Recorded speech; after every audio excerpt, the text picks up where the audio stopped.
حضرت عبداللہ بن وہب علیہ رحمۃ اللہ بیان فرماتے ہیں کہ بنی اسرائیل میں ایک نوجوان تھا جو اہل دنیا سے الگ تلگ ایک عبادت خانے میں اللہ کی عبادت کیا کرتا تھا۔ وہ ہر وقت یاد الہی میں مشغول رہتا۔ کچھ بدباطن لوگ اس نوجوان سے حسد کرنے لگے اور انہوں نے یہ فیصلہ کیا کہ جس طرح بھی ہو اس نوجوان کو ذلیل کر کے چھوڑیں گے۔ اس طرح حاسدین کی وہ جماعت ہر وقت اس عابد و زاہد نوجوان کو ذلیل کرنے کی فکر میں سرگرداں رہنے لگی۔ بالآخر ان کے گندے ذہنوں میں یہ خیال آیا کہ فلاں عورت جو بہت زیادہ حسین و جمیل اور فاحشہ ہے، اس کو لالچ دے کر اس بات پر راضی کیا جائے کہ وہ اس عابد نوجوان کو اپنے فتنے میں مبتلا کرے۔ چنانچہ بدبختوں کی وہ جماعت اس فاحشہ عورت کے پاس آئی اور وہ سب کہنے لگے، اگر تو اس نوجوان کو اپنے فتنے میں مبتلا کر دے تو ہم تجھے مالا مال کر دیں گے۔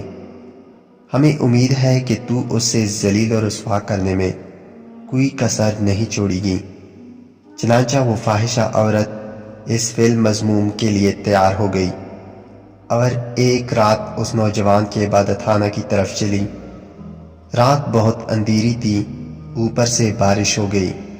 عورت نے اس نوجوان کو پکارا، اے اللہ کے بندے، مجھے پناہ دے۔ نوجوان نے اوپر سے جھانکا تو دیکھا کہ ایک جوان دوشیزہ دروازے پر کھڑی ہے اور اندر آنے کی اجازت مانگ رہی ہے۔ اس نوجوان نے سوچا کہ اس وقت اتنی رات گئے کسی غیر محرم عورت کو داخلے کی اجازت دینا خطرے سے خالی نہیں۔ چنانچہ وہ نوجوان واپس اندر چلا گیا اور نماز میں مشغول ہو گیا۔ عورت نے دوبارہ آواز دی، اے اللہ کے بندے، باہر بہت زیادہ بارش ہو رہی ہے اور سردی بھی شدید ہے، خدارا مجھے ایک رات کے لیے پناہ دے دے۔ بار بار وہ عورت یہی التجا کرتی رہی۔ آخرکار نوجوان نے ترس کھاتے ہوئے اس سے پناہ دے دی اور خود ذکر و اذکار میں مشغول ہو گیا۔ فاحشہ عورت سینہ کھولے نیم عریاں حالت میں اس نوجوان کے سامنے آئی اور گناہ کی دعوت دیتے ہوئے اپنا آپ اس کے سامنے پیش کر دیا۔ باحیا نوجوان نے فوراً نگاہیں جھکا لی اور اس سے دور ہو گیا۔ وہ دوبارہ اس کے پاس آئی اور گناہ کی دعوت دینے لگی۔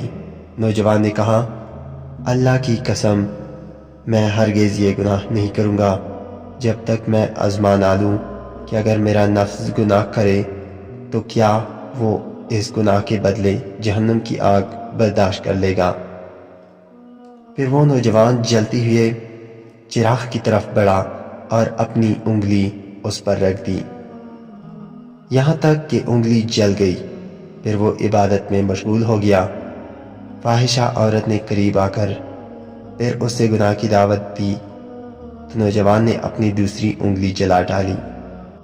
اسی طرح وہ فاحشہ عورت بار بار اس سے گناہ کی دعوت دیتی رہی اور وہ نوجوان اپنی انگلیاں جلاتا رہا۔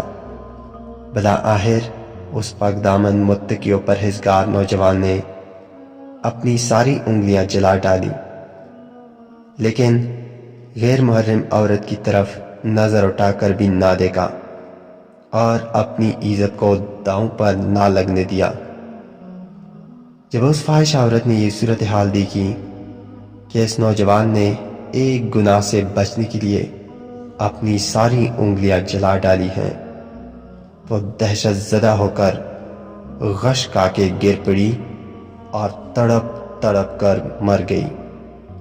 اللہ ہم سب کے ایمان کی حفاظت فرمائے، آمین۔